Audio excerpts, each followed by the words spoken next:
ചേർത്തല തെക്ക് ഗ്രാമപഞ്ചായത്ത് 13-ാം വാർഡ് വികസന സമിതിയുടെ ആഭിമുഖ്യത്തിൽ വയോജനങ്ങൾക്ക് കട്ടിലുകൾ വിതരണം ചെയ്തു. ചേർത്തല തെക്ക് ഗ്രാമപഞ്ചായത്ത് 13-ാം വാർഡ് വികസന സമിതിയുടെ ആഭിമുഖ്യത്തിൽ വയോജനങ്ങൾക്ക് കട്ടിലുകൾ വിതരണം ചെയ്തു. വെള്ളാകുന്നത്ത് വിളിയിൽ നടന്ന സമ്മേളനം ചേർത്തല തെക്ക് ഗ്രാമപഞ്ചായത്ത് ആസൂത്രണ സമിതി ഉപാധ്യക്ഷൻ ബി സലീം ഉദ്ഘാടനം ചെയ്തു. വാർഡംഗം ആർ ബെൻസിലാൽ അധ്യക്ഷത വഹിച്ചു. 60 വയസ്സിന് മുകളിലുള്ള നിരാലംബരായ മുഴുവൻ ജനങ്ങൾക്കും കട്ടിൽ വിതരണം ചെയ്യുക എന്ന ലക്ഷ്യം വെച്ചുകൊണ്ടാണ് ചേർത്തല തെക്ക് ഗ്രാമപഞ്ചായത്ത് 2024-25 സാമ്പത്തിക വർഷം പദ്ധതിയിൽ ഉൾപ്പെടുത്തി വാർഡിന് കട്ടിലുകൾ അനുവദിച്ചു നൽകിയത്. വാർഡ് വികസന സമിതി കൺവീനർ ഡി പ്രകാശൻ സ്വാഗതം പറഞ്ഞു. G Durgadas, E K Karuppan, Asha Bhagat Singh എന്നിവർ സംസാരിച്ചു. നന്നായി രാഷ്ട്രീയം കൈകാര്യം ചെയ്യണം. അത് കേരളത്തിലെ ജനങ്ങളുടെ ഒരു പ്രത്യേകത.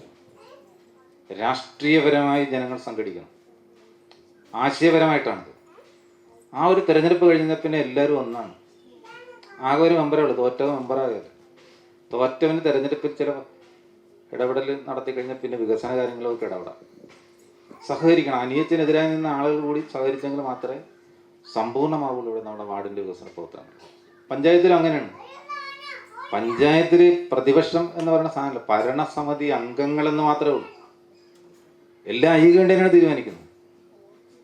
ചില കാര്യങ്ങൾ അഭിപ്രായ വ്യത്യാസം വോട്ടിടുമായിരിക്കും. പക്ഷെ പൊതുവായ എല്ലാ കാര്യങ്ങളും ഐകകണ്ഠ്യൻ. ഇപ്പോൾ ഈ വികസന സെമിനാർ മറ്റൊന്ന് തിങ്കളാഴ്ച നടത്താൻ പോയിരുന്നു. ഇപ്പം നിങ്ങളിപ്പോൾ ചൂണ്ടിക്കാണിച്ച കുറേ വികസന പ്രവർത്തനങ്ങളുണ്ടല്ല, ആ വികസന പ്രവർത്തനങ്ങളുടെയൊക്കെ അവസാന രൂപം എന്ന് പറയുന്നത് നമ്മളെല്ലാ അഭിപ്രായങ്ങൾ പറഞ്ഞിരുന്നാലും വികസന സെമിനാറിൽ പറഞ്ഞതിന് അന്തിമം പഞ്ചായത്ത് ഭരണസമിതിയാണ്. ഭരണസമിതി പണത്തിൻ്റെ ലഭ്യത നോക്കും, നമ്മുടെ ആവശ്യകത നോക്കും, അതിലേതാണ് മുൻഗണന വേണ്ടെന്ന് നോക്കും. ആ മുൻഗണന അടിസ്ഥാനത്തിൽ തീരുമാനിക്കേണ്ട കാര്യങ്ങളാണ് പാസ്സാക്കിയിട്ട് ജില്ലാ പ്ലാനിംഗ് കമ്മീഷൻ അയച്ചു കൊടുക്കും. അവർ അപ്രൂവൽ കൊടുക്കും.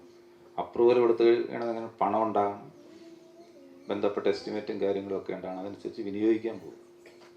വിനിയോഗിക്കുന്ന കാര്യത്തിലാണ് ജനങ്ങളുടെ ജാഗ്രത ഉണ്ടാകുന്നത്.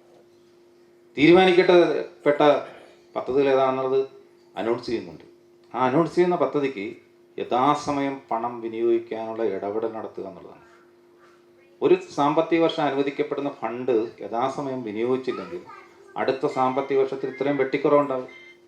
ഇപ്പം ഈ വാർഡിലെ റോഡെല്ലാം ചെയ്ത് കഴിഞ്ഞ ഈ സാമ്പത്തിക വർഷം തന്നെ ചെയ്തില്ലെങ്കിലും അടുത്ത സാമ്പത്തിക വർഷത്തിലെ പണം ഉപയോഗിക്കുമ്പോൾ ഇതിൻ്റെ കുറവ് വരും. അത് പഞ്ചായത്ത് മൊത്തത്തിൽ വരും.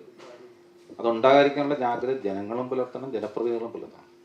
ഉദ്യോഗസ്ഥൻ വരുമ്പോൾ നമ്മൾ ഈ നാട്ടിലുള്ള ആൾക്കാണ്, വരുന്ന പണം നമുക്ക് കിട്ടണം. കാര്യം 43 കോടി രൂപയാണ് പഞ്ചായത്തിൽ ഒരു സാമ്പത്തിക വർഷം പഞ്ചായത്ത് എന്ന് പറയുന്ന ആ ഒരു പ്രാദേശിക സംവിധാനം ചെലവഴിക്കപ്പെടുന്നത്.